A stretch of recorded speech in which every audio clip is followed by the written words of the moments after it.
Now let's look at condensing log expressions rather than expanding them. So we're going to use the same rules of log algebra that we used before. The product rule, the quotient rule, and the power rule. The product rule tells us that if you have the log of x times y, you can rewrite it. But when we're condensing, we're more likely to start in a problem like this, where you have the beta log of x plus the beta log of y, and that can rewrite as the beta log of x times y. The quotient rule, or division rule as I think of it, is when you have subtraction, a log of x minus the log of y. As long as the bases are the same, you can rewrite that as the same log to the same base, but x divided by y. And the power rule is when you have y times the beta log of x. You can rewrite that as the beta log of x raised to the power of y. So let's just look at some quick examples of this. For the first example, let's look at 2 log x plus log y. And your instructions here would just say condense. Condense the log expression, or condense the expression. Well, what we want to do here is we have multiplication and addition. And so we're going to do the multiplication first. So we're going to rewrite this as log of x squared plus log of y. Now notice there's no base here, which means there's an implied base of 10. Now what we do is we have addition, but addition is just like multiplication, so that's the same as log of x squared y. Sometimes you use parentheses to know that that's all one term.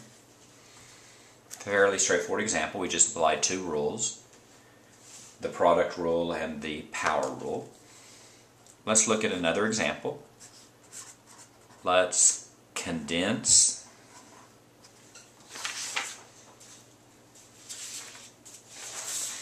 in this case, let's condense 2 log x minus 3 log y. You can have some leeway in what order you do things in. The first thing that I would do is I would take the 2 and the 3 and make powers out of them. So I would have log x squared minus log y cubed. And then, since it's subtraction, I would make it into a division. So that would be log x squared over y to the third. And that would be your final answer. It would be exactly equivalent if you would have done 2 log x, would have took the minus 3 and put it up here. So you could have had log x squared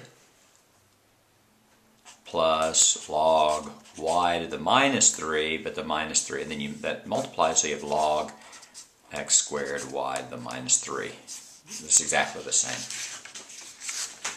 This is the more common way, and that's your final answer.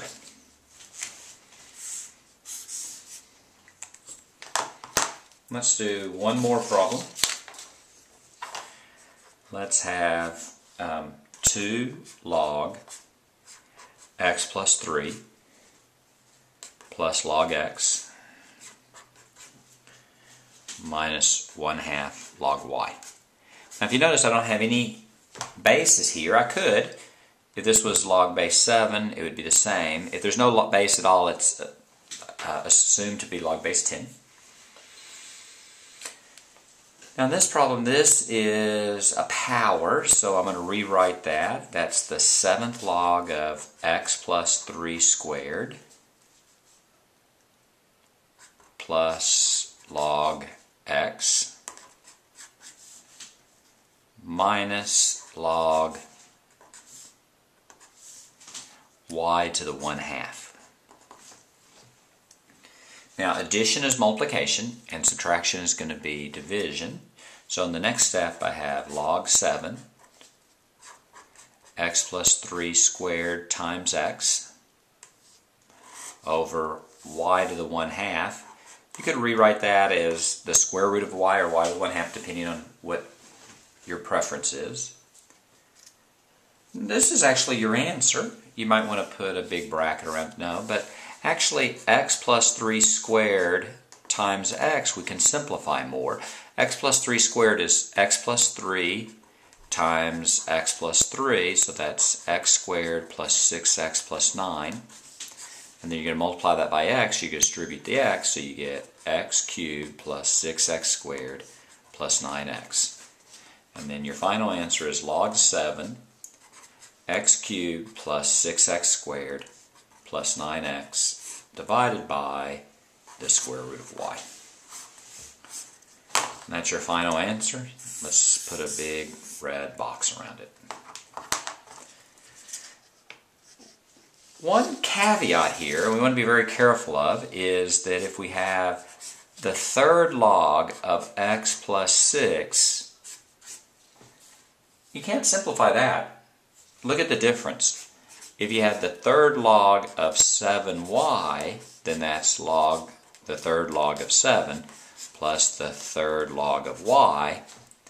In this case, you don't have that. You don't have two terms multiply together, but two add together, and this can't be simplified.